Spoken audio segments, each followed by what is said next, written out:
전 세계에서 가장 비싸고 유명한 그림 가운데 하나는 아마도 레오나르 다빈치의 모나리자일 것입니다. 너무 귀한 작품이라 아예 값을 매길 수조차 없다고 하죠.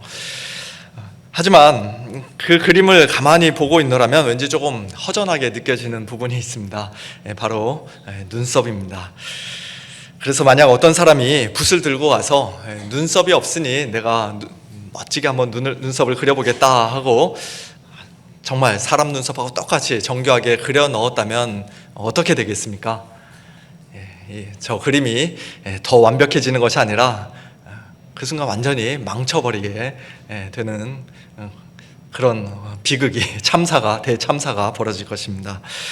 눈썹이 없는 것이 우리 눈에는 조금 허전해 보일지라도 다빈치가 그린 모나리자는 이미 그 자체로 완성된 작품이기 때문입니다. 이처럼 한낱 사람의 그림도 완성된 작품에 손을 대면 망치게 되는데, 하물며 하나님께서 그리스도 안에서 우리에게 주신 완전한 구원에 우리가 무엇인가를 덧붙이거나 수정하려 한다면 그것이 얼마나 큰 잘못이겠습니까? 지난 주일에 우리는 하나님의 모든 신성으로 충만하신 그리스도 안에서 우리 성도들이 이미 충만해진 자들이라는 사실을 우리가 함께 살펴보았습니다. 11절부터 이어지는 오늘 본문은 바로 그 말씀의 연장선상에 있습니다. 그리스도 안에서 우리가 얼마나 충만해진 자들인지, 다시 말해 하나님께서 우리에게 주신 그 구원이 얼마나 완전한 것인지 사도 바울은 오늘 본문에서 좀 더 구체적으로 말씀합니다. 성경학자들 가운데는 오늘 이 본문이 골로새서 전체에서 복음의 핵심을 가장 선명하게 드러내는 말씀이라고 이야기하는 사람들도 있습니다.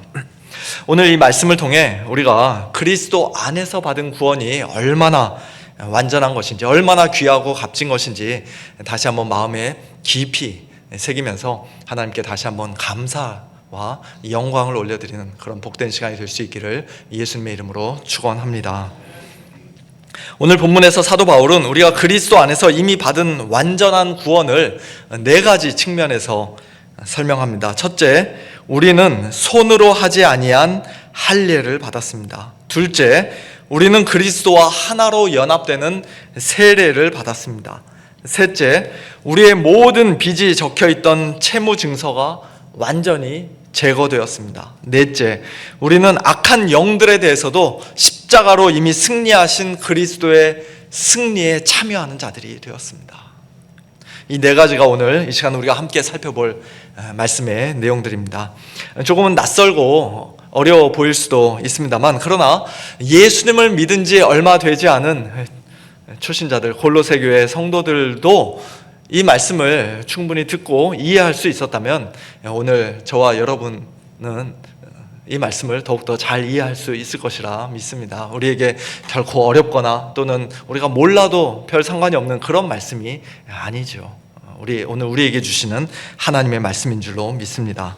먼저 첫째로 사도 바울은 11절에서 우리 성도들이 할례를 받은 자들이다 라고 말씀합니다. 골로새 교회 성도들은 본래 육체적으로 할례를 받지 않은 이방인들이었지만, 그러나 그 안에서, 곧 그리스도 안에서 손으로 하지 아니한 할례를 받았다고 말씀합니다. 그리고 그 할례는 곧 육의 몸을 벗는 것이요 또 그리스도의 할례라고 말씀합니다. 첫 구절부터 어려운 내용들로 가득한데요, 손으로 하지 아니한 할례가 도대체 무엇입니까?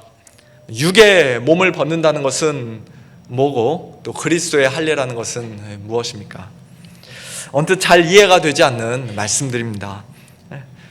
당신은 할례를 받았습니까? 라고 질문하면 네, 받았습니다 라고 대답할 크리스찬들이 오늘날 과연 몇 명이나 될까요? 받았다고 대답하기는커녕 오히려 그렇게 질문하는 사람을 이상한 눈으로 쳐다보고 참 별 질문을 다 한다, 그렇게 생각할 것입니다. 그리고 그것은 또 너무나 당연한 일입니다. 성경에서 할례를 받을 필요가 없다는 말씀은 많이 있지만 우리 성도들이 할례를 받았다는 말씀은 찾아보기가 어렵기 때문입니다. 그런데 사도 바울은 우리가 그리스도 안에서 실제로 할례를 받았다고 말씀하고 있는 것입니다. 물론 여기서 말씀하는 할례는 구약시대 이스라엘 백성들, 남자들이 받았던 그 할례를, 육체의 할례를 가리키는 것이 아니죠. 옛 언약 백성에게 주어진 육체의 할례는 그리스도 안에서 이제 더 이상 필요가 없게 되었습니다. 그것은 완전히 이제 폐하여졌습니다. 대신 새 언약 백성인 우리에게는 손으로 하지 아니한 할례, 곧 하나님께서 친히 행하시는 영적인 할례, 다시 말해 마음의 할례가 주어졌습니다. 구약의 할례가 몸의 일부를 잘라내어 제거함으로써 이제 하나님 앞에서 정결한 백성이 되었다는 사실을 눈에 보이게 보여주는 표징이었다면, 우리가 받은 할례, 곧 손으로 하지 아니한 할례는 육의 몸을 벗는 것이라고 말씀합니다. 이것은 단순히 몸을, 우리가 육체를 벗어버린다 그런 뜻이 아니라 옛 사람의 상태, 곧 죄의 지배 아래에 있던 옛 삶의 상태를 벗어버렸다는 것입니다. 사도 바울은 로마서 6장에서 동일한 진리를 이렇게 말씀합니다. 우리가 알거니와 우리의 옛 사람이 예수와 함께 십자가에 못 박힌 것은 죄의 몸이 죽어 다시는 우리가 죄에게 종노릇하지 아니하려 함이니 이는 죽은 자가 죄에서 벗어나 의롭다 하심을 얻었습니다. 그리스도 안에서 손으로 하지 아니한 할례를 받고 육의 몸을 벗은 성도들은 죄의 몸을 벗은 것이며 하나님 앞에서 의롭다 하심을 받은 것입니다. 뿐만 아니라 이제 더 이상 죄에게 종노릇하지 않고 죄의 지배를 받지 않는 새로운 사람이 된 것입니다. 죄의 권세에서 벗어난 것입니다. 주인이 완전히 바뀌어 버린 것입니다. 태어날 때부터 우리 안에 있던 죄악된 마음, 돌같이 굳은 마음을 하나님께서 친히 제거하시고 대신 살같이 부드러운 마음을 주셨기 때문에 우리는 이제 더 이상 예수님을 믿기 이전과 똑같이 죄를 우리의 주인으로 섬기며 살아갈 수가 없는 것입니다.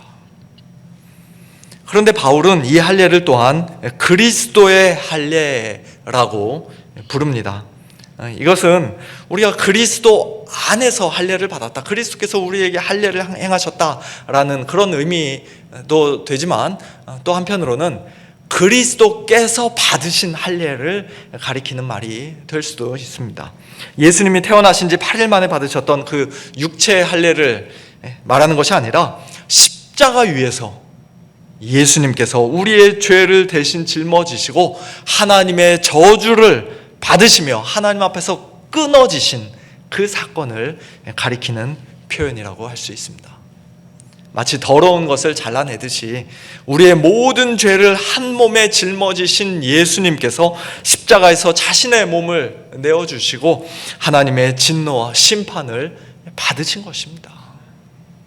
갈라디아서 3장에서 사도 바울은 그것을 이렇게 말씀합니다. 그리스도께서 우리를 위하여 저주를 받은 바 되사 율법의 저주에서 우리를 속량하셨으니 기록된 바 나무에 달린 자마다 저주 아래에 있는 자라 하였습니다.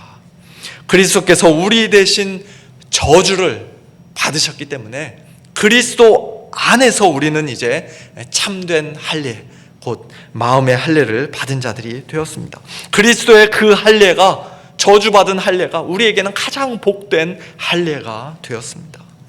우리의 마음은 이제 성령으로 새로워졌고 죄가 아닌 하나님께서, 예수 그리스도께서 이제 우리의 주님이 되셨습니다. 둘째로 사도 바울은 오늘 본문 12절에서 우리가 또한 세례를 받은 자들이다 라고 말씀합니다. 너희가 세례로 그리스도와 함께 장사되고 또 죽은 자들 가운데서 그를 일으키신 하나님의 역사를 믿음으로 말미암아 그 안에서 함께 일으키심을 받았느니라. 갈라디아서 3장이라고 써있는데 죄송합니다. 골로새서 2장 12절 말씀입니다. 이 구절을 근거로 어떤 분들은 머리에 물을 붓거나 뿌리는 세례가 아니라 물에 완전히 잠기는 침례만이 올바른 세례라고 주장하기도 합니다.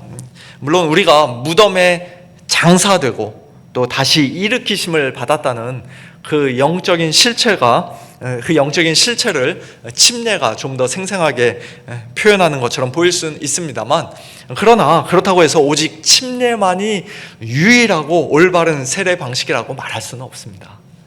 오늘 본문이 강조하는 것은 세례의 방식이 아니라 세례가 가리키는 본질, 그 본질이 무엇입니까? 바로 그리스도와의 연합이기 때문입니다. 본문을 보면 함께, 그리스도와 함께라는 표현이 여러 번 반복됩니다. 참된 믿음으로 세례를 받은 성도들은 그리스도와 함께 장사된 자들입니다. 그리고 그리스도와 함께 일으키심을 받은 자들입니다. 또 13절에서는 영적으로 죽어있던 우리를 하나님께서 그리스도와 함께 살리셨다고 말씀합니다. 이것은 매우 놀라운 진리입니다. 2000년 전 예수님께서 경험하신 십자가에서의 죽음과 무덤의 장사되심과 또 사흘 만에 부활이 단순한 역사적 사건으로만 남는 것이 아니라 예수님을 믿는 우리에게도 실제로 적용된 사건이라는 것입니다. 우리는 그리스도와 함께 죽었고 그리스도와 함께 장사되었으며 그리스도와 함께 일으키심을 받고 또 그리스도와 함께 살리심을 받았습니다. 이것이 바로 신약교회에 주어진 성례인 세례의 참된 의미입니다. 사도 바울은 로마서 6장에서 이렇게 말씀합니다. 무릇 그리스도 예수와 합하여 세례를 받은 우리는 그의 죽으심과 합하여 세례를 받은 줄을 알지 못하느냐. 당연히 알아야 한다는 것이죠. 이것이 우리 기독교 신앙의 가장 기본이라는 것입니다.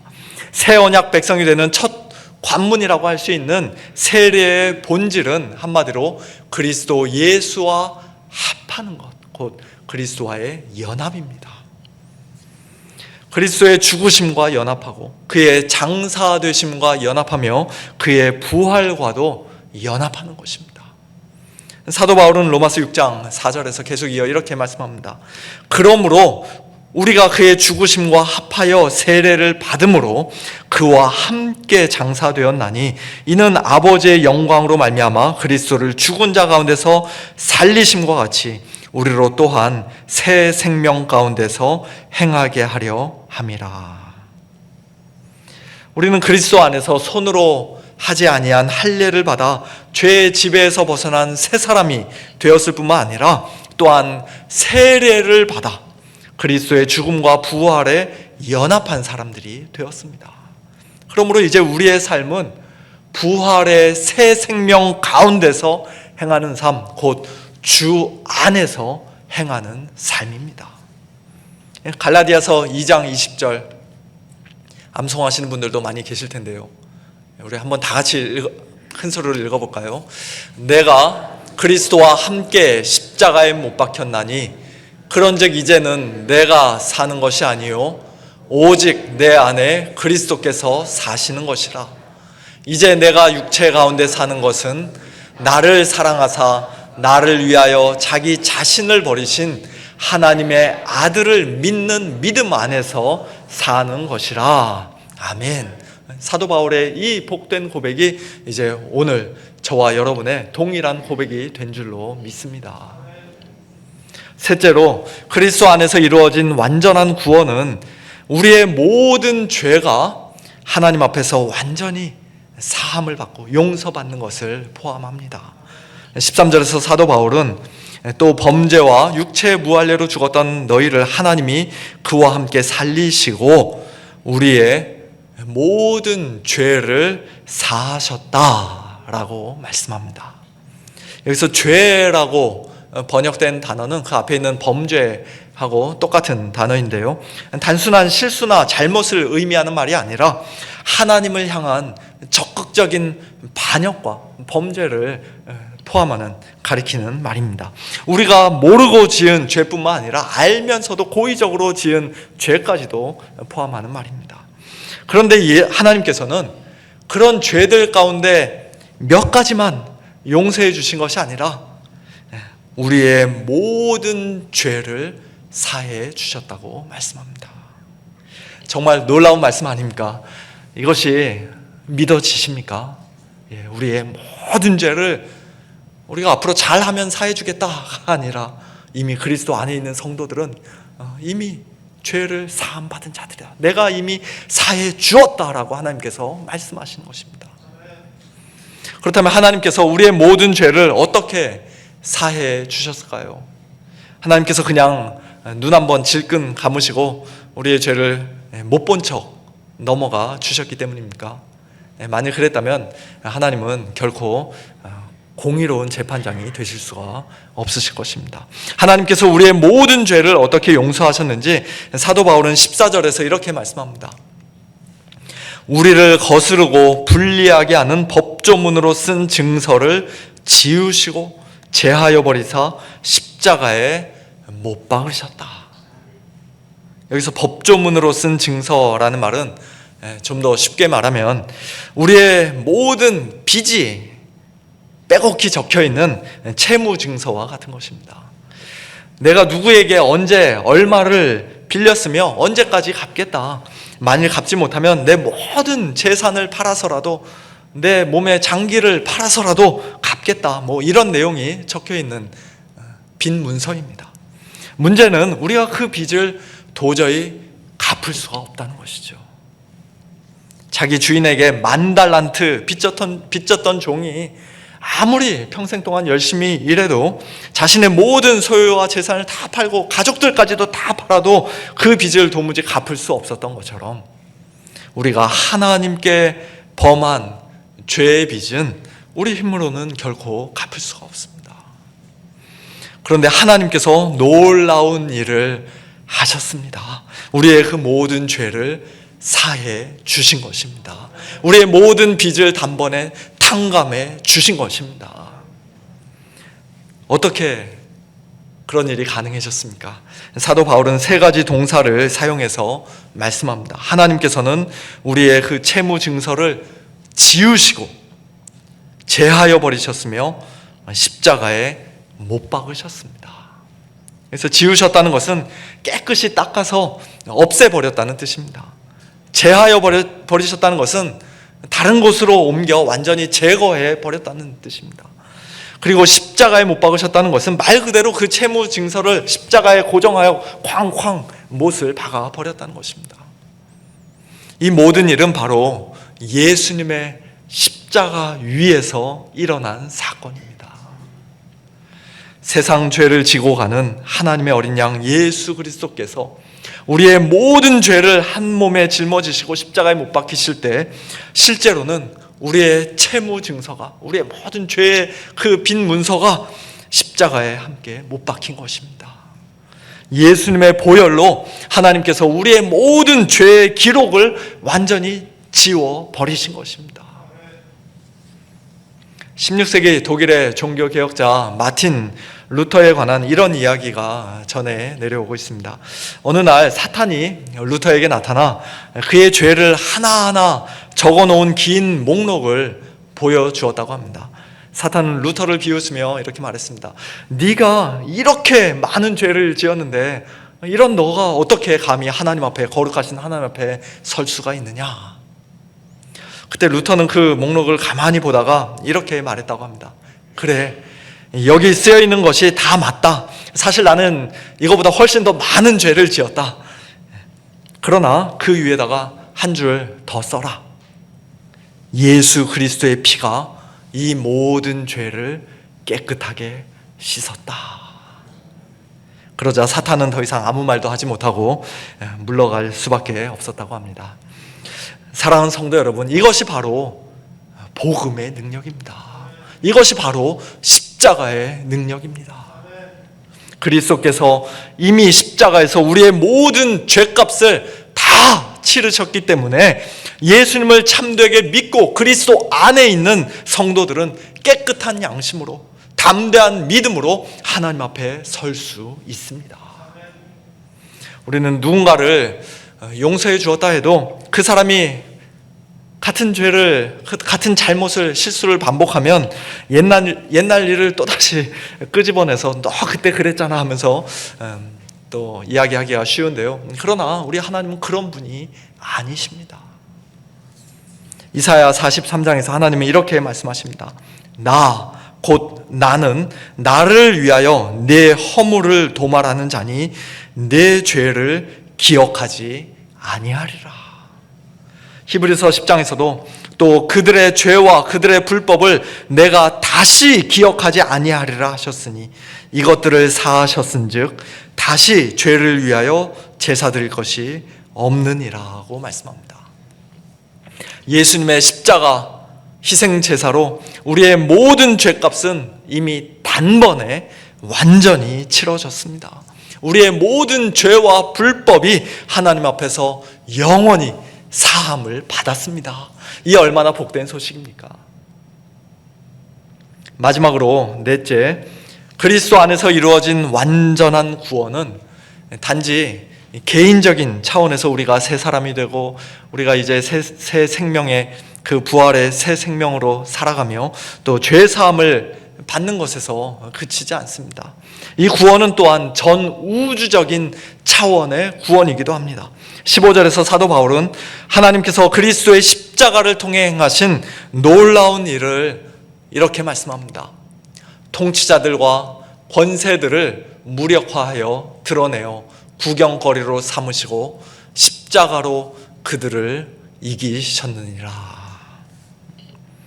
통치자들과 권세들이라는 표현은 골로새서에서 이미 여러 번 등장했습니다. 2번 나왔는데요. 1장 16절 만물이 그에게서 창조되되, 그래서 그는 예수님이죠. 그에게서 창조되되 하늘과 땅에서 보이는 것들과 보이지 않는 것들과 혹은 왕권들이나 주권들이나 통치자들이나 권세들이나 만물이 다 그로 말미암고 그를 위하여 창조되었고, 또 2장 10절에서도 너희도 그 안에서 충만하여졌으니, 그리스도 안에서 충만하여졌으니 그는 모든 통치자와 권세의 머리시라 말씀합니다.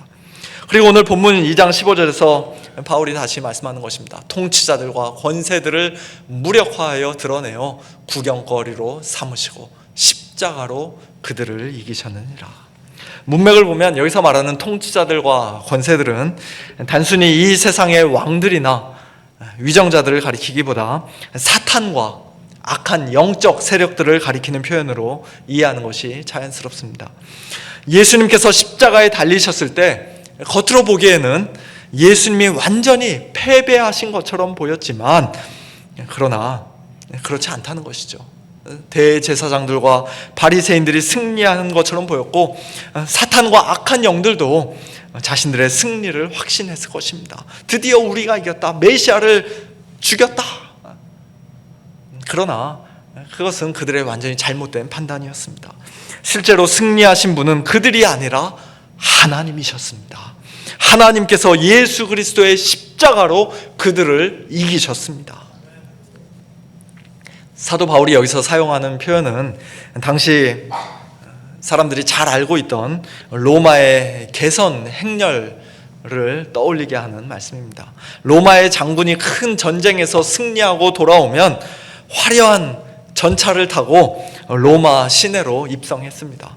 수많은 시민들이 환호하며 그를 맞이했고, 그 전차 뒤에는 전쟁에서 패한 적군의 포로들이 사슬에 묶여 끌려오며 공개적인 조롱거리가 되었습니다. 바울은 바로 그 장면을 떠올리며 십자가의 승리를 묘사하고 있는 것입니다.